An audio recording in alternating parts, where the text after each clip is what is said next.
Hi, welcome to Kate's Kitchen. I'm Kate. Today we're going to make something that I call Mother's Love in a Bottle. A few days ago I made a huge batch of chicken bone broth, and I have 6 quarts of it right there. What we're going to do is we're going to make homemade chicken soup and can it up to have on the shelf in case somebody gets sick and needs it.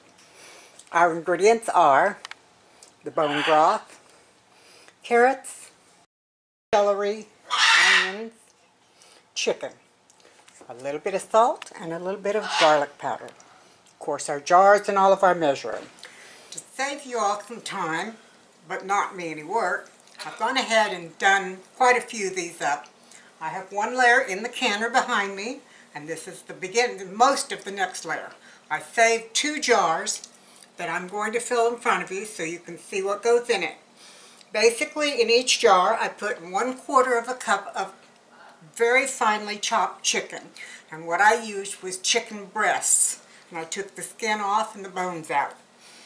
Then in this bottle right here, I have 1/4 cup of minced onions, 1/4 cup of celery, and 1 tablespoon of carrots. Each one of those is going to go into our jar.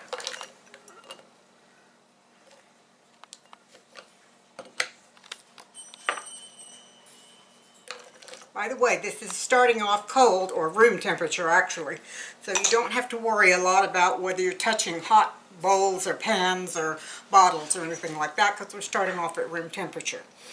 Now the next thing we're going to put in there is 1/4 of a teaspoon of salt, and that is a scant quarter. I rarely put the full quarter. I usually put about this much.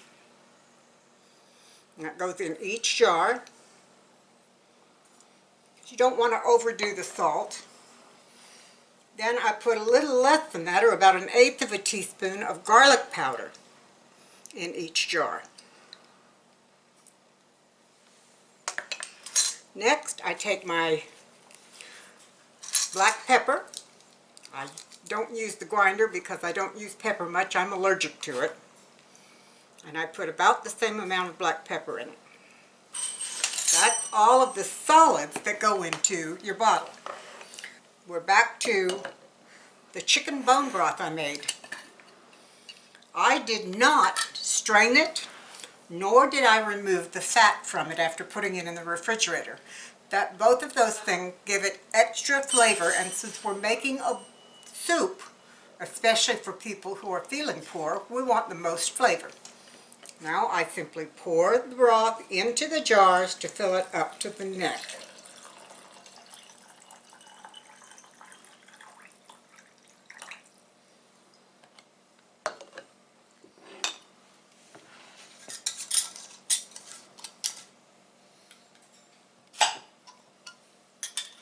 Oops, I need to shake this one again. When it goes into the refrigerator, things kind of separate out, and before you pour it into your jars, you need to shake it back together. There we go. Now, we debubble. Granted, it's mostly liquid in there, but you do still need to debubble because there is some solids, and you want to be sure there's no air caught under the chicken. Now we move over to sealing our jars. The first thing you want to do to seal your jar is take a clean paper towel, dip it in some white vinegar, and clean the rim rather, and the threads of each jar. And you be sure and check it to be sure that you don't see anything. You want these jars to be as clean as possible because you don't want anything getting on there that would ruin your seal. Then you take your lids, set them right down on top, take your rings and you tighten it down to what's called fingertip tight. Tighten it until you feel a little bit of resistance, and then tighten it down with just a little bit more. Sometimes you have to go back and forth with these rings till you get them right, and then they'll seal. We're ready to put them into the canner, and like I said, the first row is done. So what I have done is I pulled out another rack. You have to have one of these on the bottom of the canner to keep the jars from actually touching the bottom of the canner because it gets too hot and it might break the jars. Then you want to put another one between the layers of jars to be sure that the steam will pass through and keep your jars, surround your jars so that it will bring the temperature inside up. So we'll lay this inside the canner. And it lays down nicely on top of the jars that are there. And we just start loading our jars into the canner.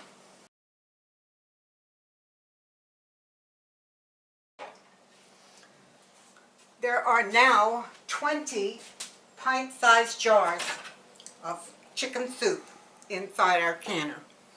2 layers. My canning manufacturer says that you put 3 inches of water in the bottom of your canner to work it. The next thing we're going to do is we're going to check to be sure that this is following our safety, be sure our vent pipe is open. How you do that is you hold it up, and you point this towards a bright light, and you look right in here. And if you can see the light, that means that it's ready to be used. It's clear, it's open, and it will vent. The other thing that this canner has is this is a metal-to-metal canner. That means it does not have the rubber ring or gasket that goes inside. So what we will do is we will put, I use either olive oil or coconut oil, and we'll put a layer of oil all the way around inside.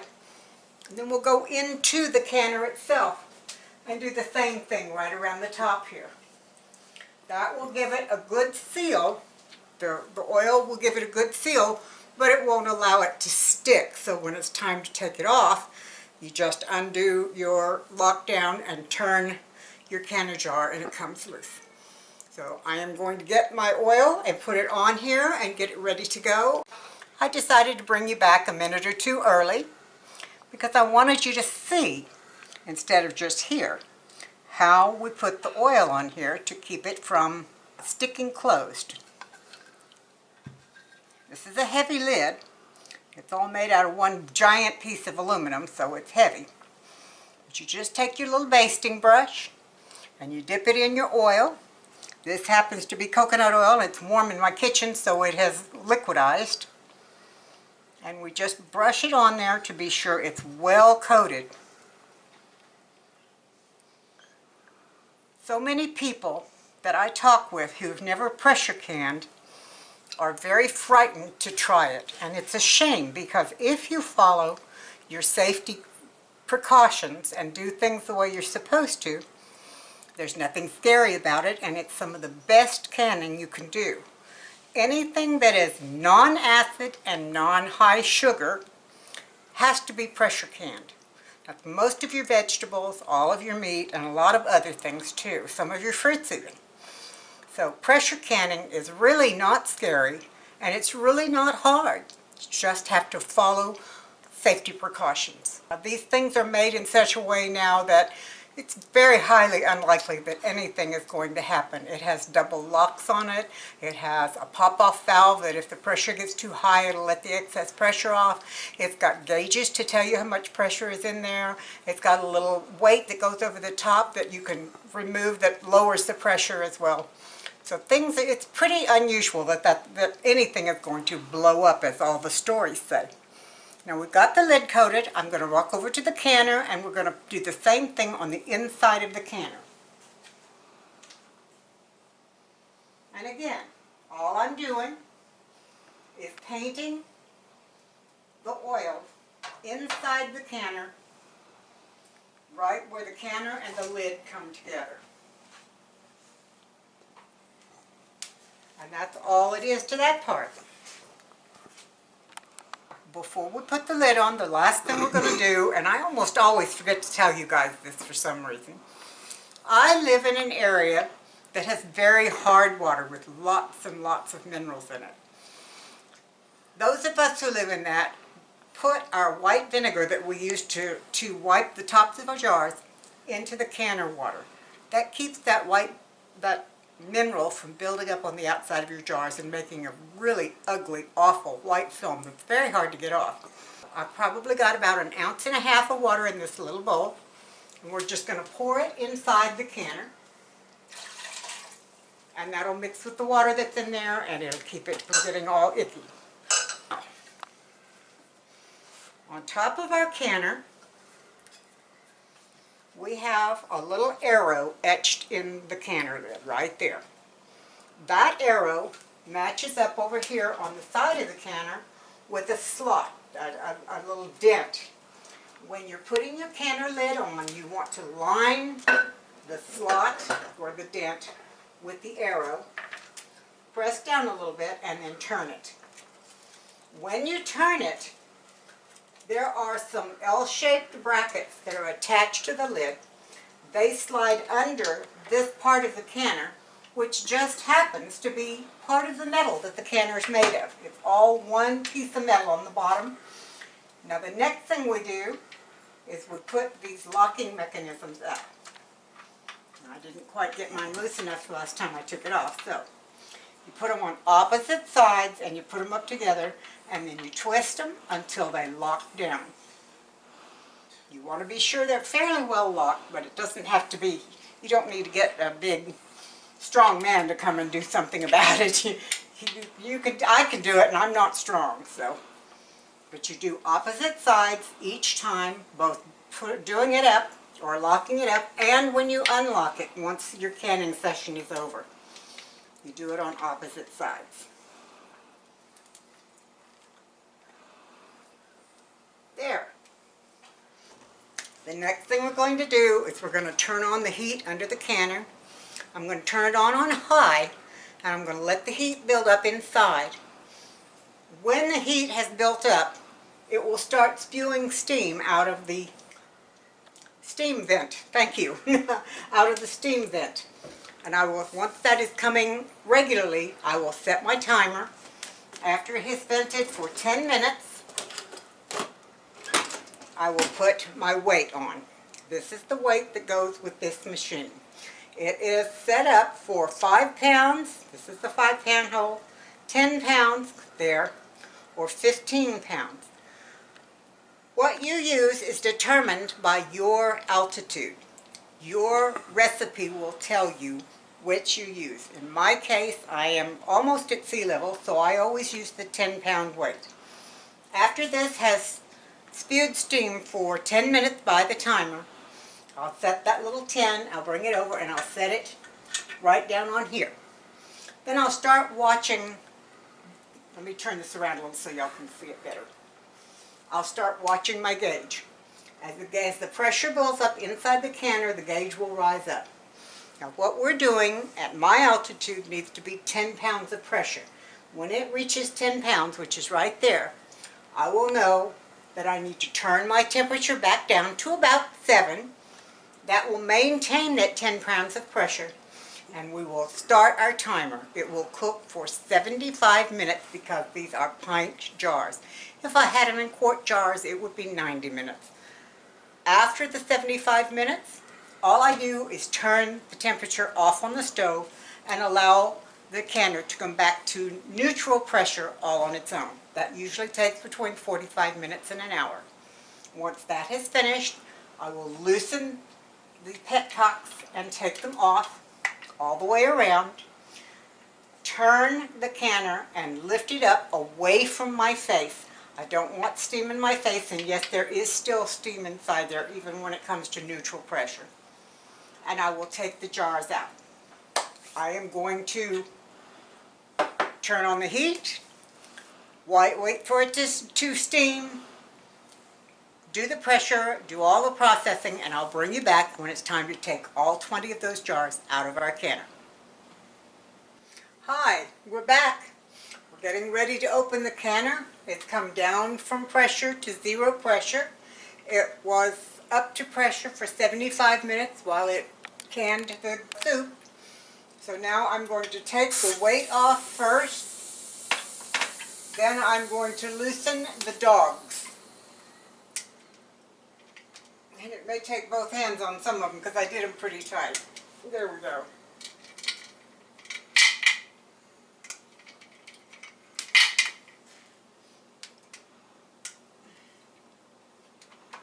Now when you take the lid off of your canner, you always want to open it away from your face. If you don't, you may get your face full of steam and get badly scalded. So when you lift up, away from your face, and as you saw, there's still steam in there. You don't want to catch that steam and burn yourself. And now we have a canner full of chicken soup.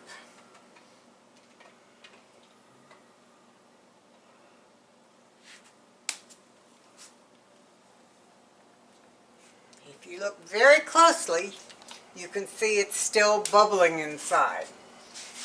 That's after an hour cooling and it's still bubbling.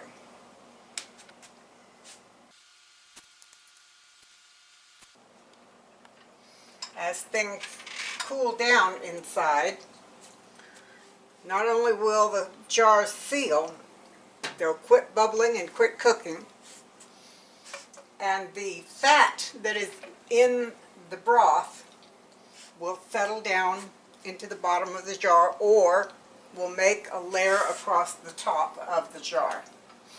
As I said earlier, I don't take the fat out of my broth because that's what gives it such good flavor. Also, I'm not on a low-fat diet, so I'm allowed to eat a little bit. I do, however, trim as much fat off of the chicken before I cook it as I can get.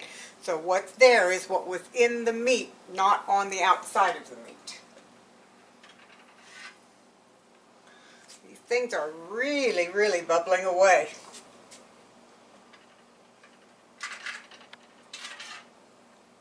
One thing you want to be careful about when you're taking your jars out of the canner is do your best not to tip them to the side. Try and bring them straight up out of the canner. You don't want to get anything under the lid. You don't want to accidentally hit the canner and break the glass. So be very careful to try and get it as straight up as you can. Now I'm going to take the rack out.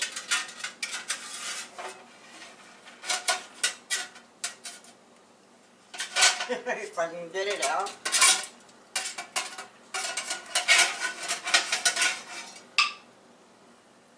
Ooh, I don't know if you heard it, but I just heard the first jar pop. That's always a good sign.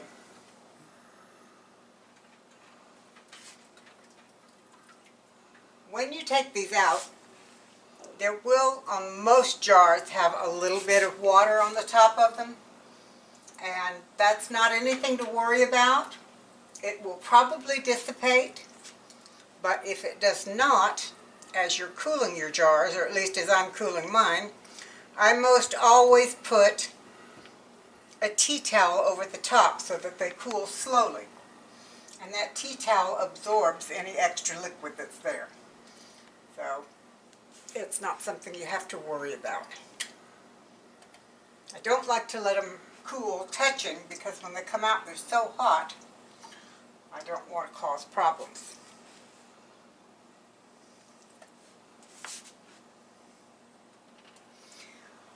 I tell you what, you've seen me get the bottles out and you know what that looks like. I've got some more in here, but I'm not going to bore you with it and you just sit and watch me take jars out of the canner. I want to say thank you for coming by and watching the video. If you've not subscribed to my channel, please do, and don't forget to ring the bell so that you get notification with each of my videos that come out. God bless you. Take care. Bye.